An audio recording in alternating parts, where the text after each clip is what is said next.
Okay, the way I see it, पहला तो ये है कि the pain which we bring upon ourselves, जो किसी गुनाह की वजह से होती है, हम खुद अपने ऊपर ले आते हैं। और जैसे हमें कुरान में वाक़यात भी मिलते हैं कि खुद ही बुरा किया और फिर खुद ही उसका रिज़ल्ट देखना पड़ा।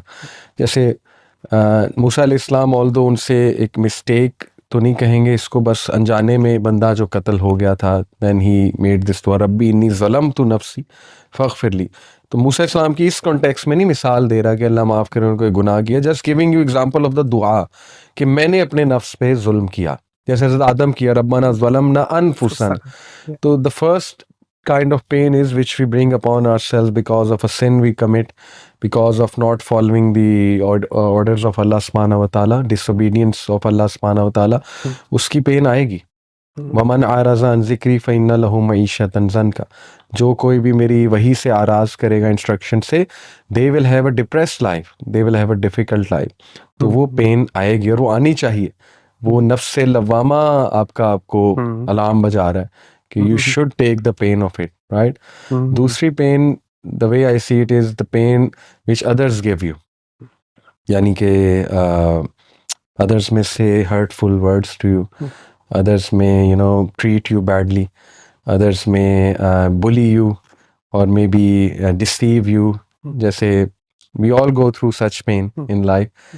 We expect so much from someone, and then that person gives us a lot of pain, gives us shock of our life, right? तो एक तो वो पेन इमोशनल पेन होती है बड़ी, अपने जब तकलीफ देते हैं, जैसे अंबिया को अपनों ने शौक दिया, अबू लहब अपने थे ना, कितनी तकलीफ होती होगी हमारे पे नबी को सल्लल्लाहु अलैहि वसल्लम को।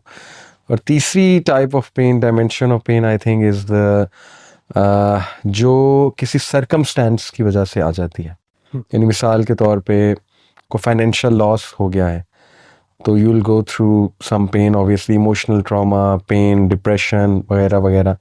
एंड देन मे बी औलाद नहीं हो रही, काफ़ी अरसा हो गया, बे औलादी है, तो you will go through a lot of pain obviously. या बीमारी आ गई कोई, रब्बी अन्नी मस्सनी ज़ुर्रु व अंता अरहमुर राहिमीन, हज़रत अय्यूब, कि अल्लाह तकलीफ़ ने मुझे छू लिया है, पेन हैज़ टच्ड मी। बहुत ये इनमें बड़ी डेप्थ है इन वर्ड्स में, क्या बेचारगी है इसमें कि बस हो रही है। असल में ये है, pain has afflicted me, pain has touched me, तो that is because of circumstance. तो ये तीन है, नंबर वन जो आप खुद अपने ऊपर लाते हैं कोई गलती करके, नंबर टू जो दूसरे आपको देते हैं और वो आजमाइश भी हो सकती है, और नंबर थ्री ये कि जो किसी सरकमस्टेंस की वजह से आप पर आ जाती हैं।